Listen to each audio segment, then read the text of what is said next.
Comme des petits bébés, nous avons commencé nos vies en nous sentant heureux et comme une partie de quelque chose qui était plus grand que nous. Dans la chaleur et l'amour, nous écoutions le rythme du cœur de nos mères et nous étions nourris par le sang qui coulait dans les veines partagées par nous deux, la mère et l'enfant. Nous sommes deux personnes, mais à la même fois, nous sommes une personne. Pour nous, les bébés, c'était l'amour, la sécurité et le bonheur. Mais malheureusement, pour le reste de nos vies, nous aimerions retrouver ce sentiment d'être autant liés. Mais souvent, c'est perdu pour toujours. Bonjour, mesdames et messieurs. Aujourd'hui, je voudrais vous parler au sujet de l'isolation dans la vie moderne. Dans un monde qui est froid et indifférent à nos désirs et à nos besoins, nous nous sentons isolés et seuls. Nous luttons contre ce sentiment parce qu'il nous fait sentir malheureux.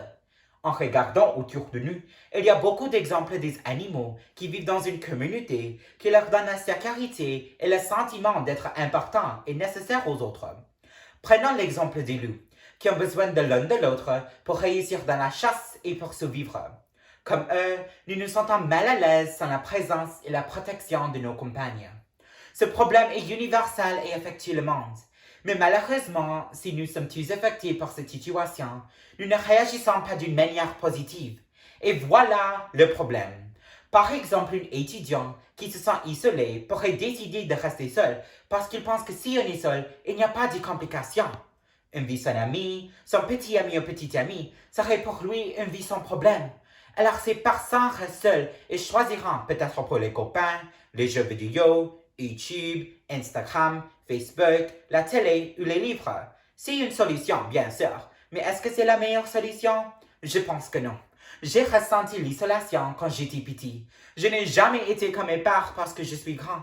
J'ai essayé de me faire des amis, mais ils ne m'ont pas accepté.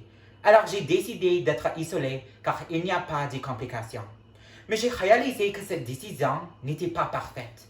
Après que j'ai décidé de m'isoler, j'ai chuté dans un état de tristesse et de dépression. J'ai ressenti un grand impact sur mon bonheur et mon bien-être. Pire encore, il y en a ceux qui traitent les autres comme l'ennemi. Ils sont toujours prêts à se battre parce qu'il est essentiel de vaincre l'ennemi. Pour eux, chaque confrontation exige qu'il y a des gagnants et ceux qui perdent. S'ils font déjà partie d'un groupe, ils ne veulent pas que les autres soient inclus, parce que pour eux, c'est toujours la compétition. Le prix pourrait être la meilleure d'une amie ou d'être populaire. Alors ils sont toujours compétitifs, même que cette compétition les rend seuls et isolés.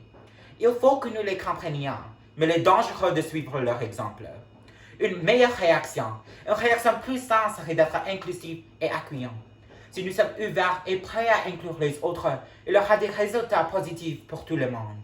Ensemble, le groupe aurait plus d'expérience et de compétences pour réussir dans la vie.